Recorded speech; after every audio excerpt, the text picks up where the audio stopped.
It's, of course, a new era of Michigan State football under Mel Tucker. We've got Stephen Brooks on the line from 24/7 Sports, Michigan State, to break it down for us with National Signing Day in the books, but more work to do as we head toward the first week of February. Stephen, how you doing today? Doing great, Mark. Thanks for having me. Like I mentioned before we started, trying to recharge a little bit. It was a long day yesterday. It always is, but it's a fun day for a lot of reasons. It's exciting for all the folks at home watching all this stuff roll in. So just like I said, trying to get my bearings back, trying to get some energy back, honestly. But happy to be on. It is definitely a grind for as much as the competition is heated on the field, it's heated on the recruiting trail because this is the NFL draft of college football. This is the talent pool. This is the most important day or series of days coming up here through Friday. Stephen, as you look at the Michigan State class, was there much drama on Wednesday in regards to guys that were on the fence that you didn't know which way they were going to go and leaned one way or the other? Not much in terms of unexpected. I mean, so they didn't have three guys sign, and those are three of their four highest ranked commitments. Talking about four-star defensive tackle Rayshon Benny, four-star running back Audric Estime, three-star offensive lineman Gino Vandemark. So but that was expected. We knew that all three of those most likely were not going to sign. And then they got a somewhat of a surprise commitment from Ma'a Nautaiote from Bishop Gorman out in Las Vegas. And we had reported that he was likely headed that way, but he hadn't made anything public. But he was sort of a silent commit, I guess is the term, for a long time. Maybe not a long time, but a couple weeks at least, the things were trending that way. And, reporters, media, a lot of folks knew, some of our subscribers knew because we had sort of hinted at that. But for just the casual observer who pays attention to recruiting, one day a year, it was probably a huge surprise to them. I mean, as a top 200 kid, four-star kid, California native, used to be committed to USC. So he looks like a guy who can come in and play right away. But other than that, all the kids that we expected to sign signed. Nobody flipped out, and nobody else, that was off our radar flipped in or anything like that. So, Stephen, when you bring up the three that are expected to sign but did not, is there major concern there that they may go somewhere else? Yes. Well, it's a different story with each guy. With Benny, the defensive tackle, I think he's totally solid. This was just sort of always his plan, and he just kind of does his own thing. I mean, he thought he'd be playing football still, or would at least have been focusing on his season, further along into the fall, and things here in Michigan got shut down. So he's just waiting until February, and all indications are that he's still firm with Michigan State. Gino Vandemark, offensive lineman on New Jersey, I still think it has a good shot to land at MSU. There are some folks pulling at him, mostly West Virginia. Rutgers is in there a little bit. But I still think MSU has a good shot with him. Audric Estime, though, the running back, is the one that Michigan State fans, I think, are rightfully nervous about. He committed in September, four-star guy. He's still underrated, I think, in most places. We have him 12th as the 12th running back nationally. I don't think there's five better than this guy. I mean, he looks like a college junior already, the way he's built. He's well put together. He's a powerful guy. He had a great senior season. And when you have a great senior season at the highest level in New Jersey, people are going to come calling. And Notre Dame has done that. He goes to a private Catholic school in New Jersey, so there's that tie. Notre Dame obviously has, is pumping out one of the best offensive lines year after year. They're winning a lot these days. So they have a lot to sell, and they had been sniffing around, and then Monday came through with the offer. And so it's going to be a real battle. A lot of the crystal balls on 24/7 swung to the Irish when he got that offer. Michigan State has made him priority number one all the way through, and maybe that'll win out in the end. But he's taking a hard look at Notre Dame, and I think Michigan State's pretty nervous, and they'll probably have to fight really, really hard to keep him at this point. So with the class that ranks ninth in the Big Ten right now, and of course, this has become National Signing Day. This is where 90-some% sign, at least when you look at the top 500 players in the nation, something in that range. But as we head toward the first Wednesday of February, much more work for Mel Tucker and his staff to do? Yeah, I mean, he came out, Mel in his press conference yesterday, like, before he even spoke about his players, he mentioned transfer portal like three times at least. I'd have to check my notes. He talked about his recruiting department looking like an NFL scouting department, and that's the way he wants it. I mean, he's not playing about recruiting. He's going to go uncover everything, pursue every avenue, transfer portal, grad transfers, JUCOs. There's a JUCO kid in this class from yesterday, high school, obviously. Everything's on the table with him. I mean, he's about recruit, recruit, recruit. Even if he's not even asked about recruiting, he'll find a way to weave it into his comments. He is locked in on this stuff. He expects everybody in that building to have some kind of role in recruiting, and they do. Even down to the GAs, the analysts, all that. Obviously, the recruiting staff. They've got a huge creative department that they've hired, and we boil it all down. They're there for recruiting assets mostly, to increase the exposure and prop up the brand and all of that. So those three guys they want to hang on to. I think two will probably end up in the class at least. Again, estimate is going to be a big fight. And then I think they're going to watch and see where the dust settles at a lot of places and see who is still left out there, see who ends up in a transfer portal again after the season. And, they have to see where the dust settles on their own roster because they've already had 5 guys enter the portal since midseason. And I'm sure there's more on the way there. So, I think they're just going to sort of take a deep breath and look around and, again, look at themselves and look at the survey the situation out there and assess, what they need and who's gettable and who's out there. But, yeah, I do expect them to be active all the way up through that February date. Mark Rogers TV, the voice of college football. We break down the game we all love each and every day with the best bloggers, broadcasters, writers in the nation, discussion, debate, and analysis that we want to be the best. That's our mission. That's our aim. That's our goal. Hit that bell for the notifications once you subscribe. We go live every day, typically multiple times per day. So lock it in. We talk college football nonstop all the time. We got Stephen Brooks on the line from Michigan State and 247 Sports, 24/7 Sports. We appreciate Stephen dropping by. When you look at the board top to bottom as it stands right now for Michigan State and who's signed, you mentioned a ton of guys. In addition to the guys that you ran down, you certainly have an eye for it when you're talking about a guy that's rated at running back 12th at his position that you think is a top 5 guy. So as you look down the board, maybe some of those guys that might be under the radar that you really like. Yeah, Charles Brantley is a cornerback out of Venice, Florida. He is a 4-star over on Rivals. We at 24/7 does not have him as a 4-star. I think he is closer to that 4-star status. So in terms of our rankings, and there's always disparities everywhere, but I think he's a guy that could be an early contributor right away, and he's thought of well. He's not this diamond in the rough guy, but I think his standing is even higher than sort of his recruiting profile. Derek Harmon, Detroit Loyola defensive tackle, is a 6'5", 350-pound kid that not a lot of big-time schools went after. And, I mean, you look at that, 6'5", 350, you'd think a lot more people would be interested. And I've seen him live a handful of times, and he can really move at that size. He's not just a big ball of mass. I mean, he's not just there leaning on you. He can move. He can use his hands. He has pass rush moves. So I was a little surprised that he didn't get more attention, but Michigan State did a good job identifying him early and scooping him up very early in the process.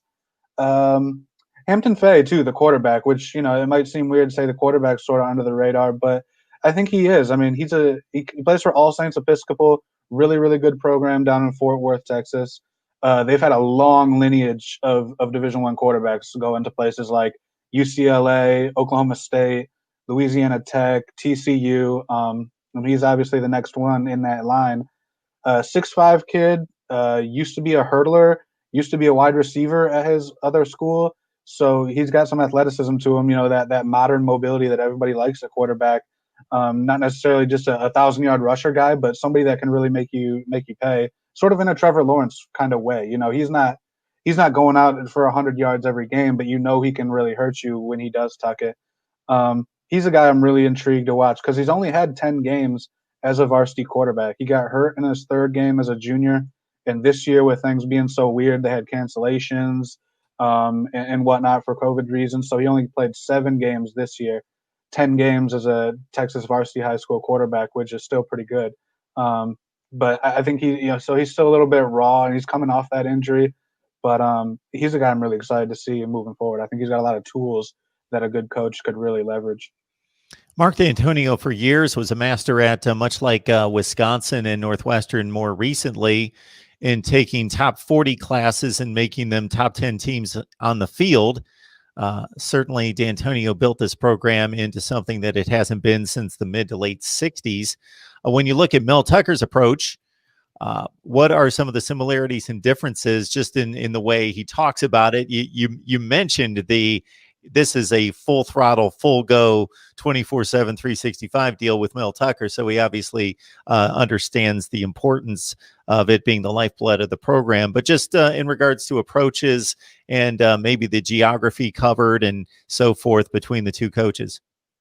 Yeah, the simplest way I've been putting it for a couple months now is bigger fish, wider net. And maybe that's too simplistic, but I do think the expectation is that he is going to elevate the general recruiting profile of Michigan State. He's going to be going after a bigger fish, a higher caliber than D'Antonio typically did.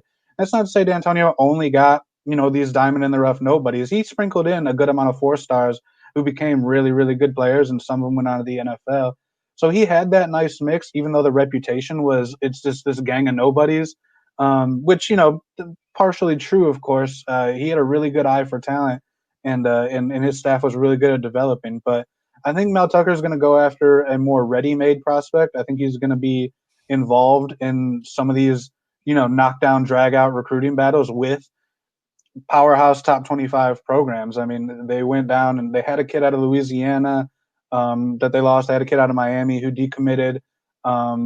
They're going all over. They got in terms of the guys they signed, they've got New Jersey, Texas, Florida, California with Nauteote. So it was such a Midwest based thing under D'Antonio. I think you're going to see expanded footprint, higher level of recruit generally. And then the other thing I have to mention is just bigger people. All these guys almost to a T are, yeah, I'm scrolling through it right now. Nobody's listed under 6 feet. And that's a big thing Tucker has. He has these NFL like structures in standards is actually what I'm looking for at each position, and he will not make exceptions. Very, very rarely. His thing is if you make an exception, you end up with a team full of exceptions. So the offensive lineman got to be 6'4", 6'5", 6'6", or above. The defensive backs got to be 6 feet. The D lineman got to be at a certain weight. And if you're not meeting those physical benchmarks, then you have to be elite in some other category to make up for it. And otherwise, he won't even look at you. You could be a heck of a player, super productive, all American, all that, but he's got these benchmarks and he's sticking to them. And we're seeing that in this class, specifically on the offensive lines where it really stands out. The three that they signed are 6'8", 285, 6'7", 315, 6'5", 290. And offensive line is the area where this program really needs to replenish its talent and really rebuild some depth. So that I think for Michigan State fans, that's encouraging to see. Yeah, the run game, a hallmark of those first half tenure of Michigan State teams under D'Antonio, have not been anything close to that in the last 5 or 6 years. It's become more of a passing team, surprisingly, for a lunch pail program, or that's the perception. Number 33 nationally, I got to say, Stephen, I'm mildly surprised that it's that high. How meaningful do you think that ranking is? And were you surprised in any way by the national rank? Yeah, see, I think if you would have told me back in, let's say March 24th, that they'd end up with a 33 class, and that's caveat that's right now, and that includes those three guys that I mentioned, the three of the four highest ranked who are not signed.